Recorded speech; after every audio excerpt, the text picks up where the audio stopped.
chắc nói chỉ sau này trồng món nào nữa đấy trồng để trồng món nào này cho cái một sâu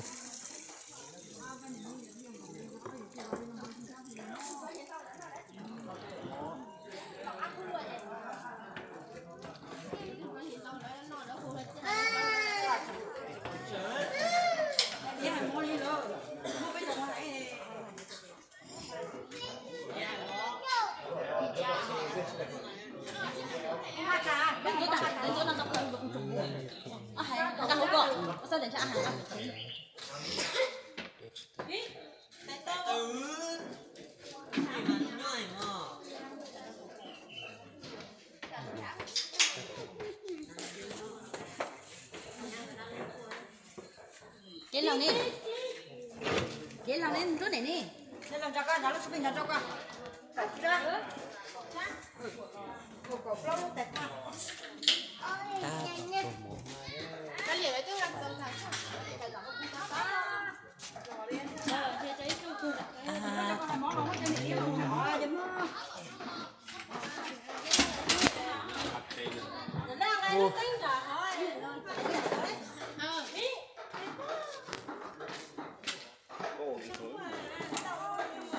sao rồi đủ máu chấm cay chấm món đơn giản cá cơm của này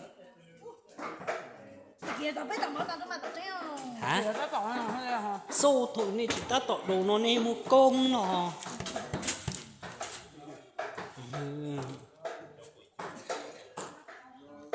nên một công đòn bè giờ rồi nó là dạ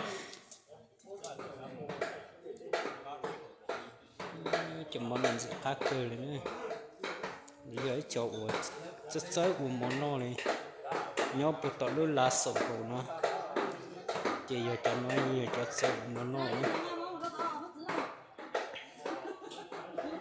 tại nó là cay nữa đi tàng cay bùa thế vậy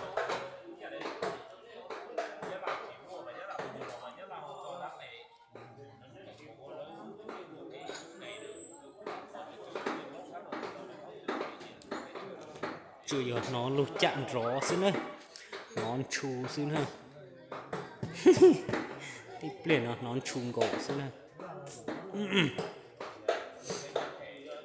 cho tôi kia nó mua cho ô rô mỏ nó mua nữa cho nên là xong ông tay hú sống ta tỏ sống tay thiệt cái chuyện đời nó sống tay nhiều này, ta là hát số lên nhiều mà. đổ luôn ta đổ cho nó giờ nó mò xong chỉ tôi giờ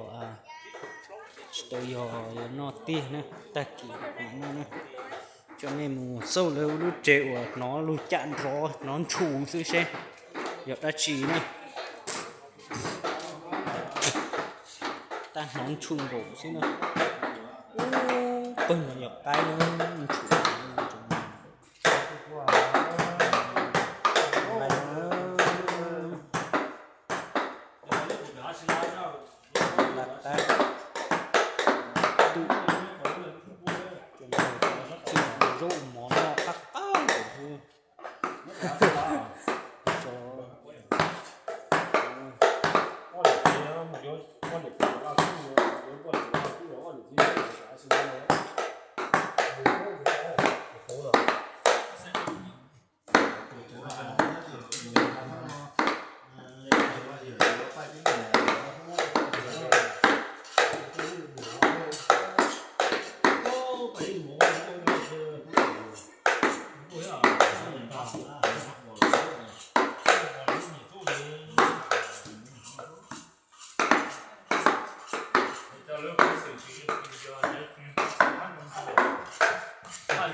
你不能怎么好呢？